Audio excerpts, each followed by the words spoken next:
Hello welcome to NIN media. నేను మీ journalist విప్లవశ్రీ.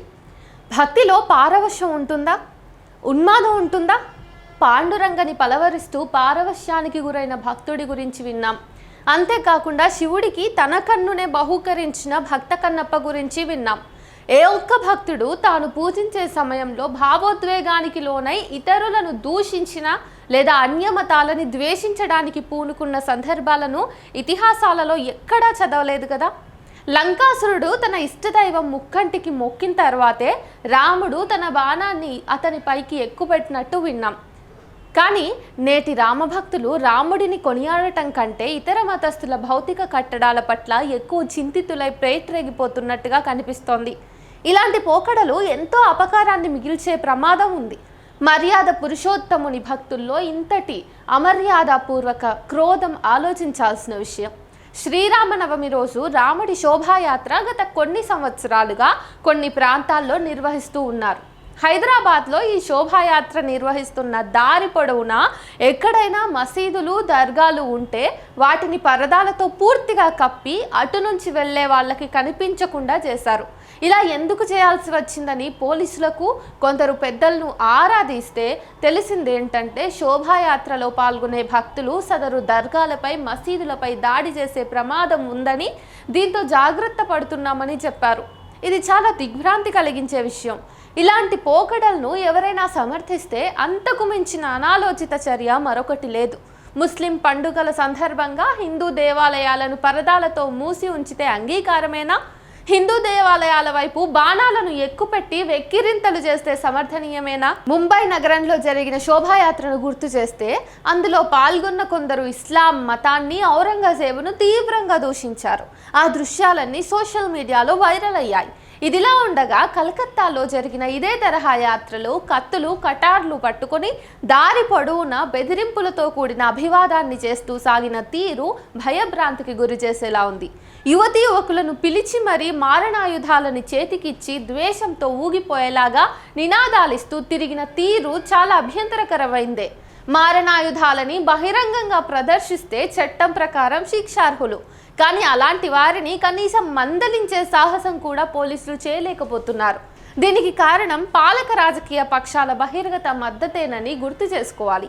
జై శ్రీరామ్ నినాదం దినదినానికి ఉన్మాదంలా ఉచ్చరించబడుతోంది. గుడ్ మార్నింగ్ కి బదులు కొన్ని ఉత్తర భారత రాష్ట్రాలలో మనం చూసుకుంటే రామ్ రామ్ అనే సాంప్రదాయం ఉంది. అంటే ఉభయ కుశలోపరి అని అర్థం. ఇప్పుడు దేశమంతా జై శ్రీరామ్ అంటూ చాలా చోట్ల పలకరిస్తున్నారు. కానీ ఈ నినాదం ఒక ఉన్మాదంలోంచి ఉద్భవిస్తుందన్న హెచ్చరికలా ఉంటుంది. ఈ ఏడు జరిగిన సీతారాముల కళ్యాణ మండపాల్లో మంత్రోచ్చరణల కంటే జై శ్రీరామ్ అంటూ భక్తులు చేసిన నినాదాలే ఎక్కువ వినిపించాయి. గుంపులు గుంపులుగా యువకులు ఈ నినాదాలనిస్తూ ఆపమన్నా కూడా ఆపకుండా రెచ్చిపోయారు. అంతటితో ఆగకుండా అందరినీ రెచ్చగొట్టడం భయానికి గురి చేసింది. జై శ్రీరామ్ నినాదంలో ప్రతీకారేచ్ఛ స్పష్టంగా కనిపిస్తోంది. రామాయణాన్ని చదివినా లేదా రామానంద్ సాగర్ నిర్మించి ప్రసారం చేసిన రామాయణ్ టీవీ సీరియల్ చూసినా రాముడంటేనే సౌమ్యుడని ప్రస్ఫుటంగా తెలుస్తుంది. అలాంటి దేవుడికి ఇలాంటి ద్వేషోన్ముఖులు భక్తులుగా ఉండటం దేవునికే దురదృష్టం. భారతదేశంలో హిందూ జనాభా ఎక్కువ. దీన్ని చూసుకుని తమని అడ్డుకునేదెవరు, అడ్డగిస్తే అంతు చూస్తామని ఆధిపత్య భావజాలంలోంచి ఇలాంటి ఉన్మాదం ఉరకలేస్తూ ఉండొచ్చు. నిస్సహాయ స్థితిలో పోలీసు వ్యవస్థ కూడా ఎందుకొచ్చిన తంటాలే అని మసీదులను, దర్గాలను కనబడకుండా తాత్కాలికంగా దాచిపెట్టవచ్చు. ఇలాంటి ఆధిపత్యాన్ని ఎంతకాలం కొనసాగించవచ్చు? భక్తులలో ఇంతటి జంతు ప్రవృత్తి ఎలా పాదుకుంటున్నదో దిగ్భ్రాంతి కలుగుతోంది. విచక్షణ లేని విధంగా ఇంతటి ఉన్మాదాన్ని ఎలా పొందుతున్నారో అర్థం కావట్లేదు.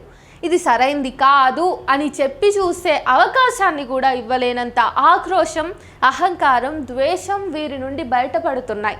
ఇటువంటి సందర్భంలో రానున్న హనుమాన్ జయంతికి ఇంకెన్ని ఆక్రోశాలు, అరుపులు చూడాల్సి వస్తుందోనన్న భయం సహజమే. అందం, ఐశ్వర్యం, యవ్వనం ఎంత అశాశ్వతమైనయో ఆధిపత్యం కూడా అంతే అశాశ్వతమైనదనే సత్యాన్ని మర్చిపోతే ఎట్లా? చరిత్రలో ఆధిపత్యాన్ని చెలాయించిన రాజులు, రారాజులు, మహారాజులు మట్టి కొట్టుకుపోయి వారి ఆనవాళ్లు కూడా లేవు. ఏ ఆధిపత్యమైనా చిరకాలం ఒకే సమూహానికి సొంతమైపోదు. ఆధిపత్య భావజాలంతో పిల్లిని ఒక గదిలో బంధించి హింసించాలని చూస్తే జరిగేటటువంటి పరిణామం ఏంటో తెలియంది కాదు. చాలా బాధాకరమైన, అందరూ గుర్తుపెట్టుకోవాల్సిన అంశం ఏంటంటే, ఈ ఆధిపత్య భావజాలంతో ప్రేరేపించిన వాళ్ళు అలాంటి ఆధిపత్యం తిరగబడిన రోజు ఉండకపోవచ్చు. కానీ దానికి బలయ్యేది వారి వారసులేనని గుర్తించలేనంత మూర్ఖత్వంలో ఉంటే ఎట్లా చెప్పండి? ఈ మధ్య కాలంలో ఒక న్యూస్ ఆర్టికల్లో చదివాను.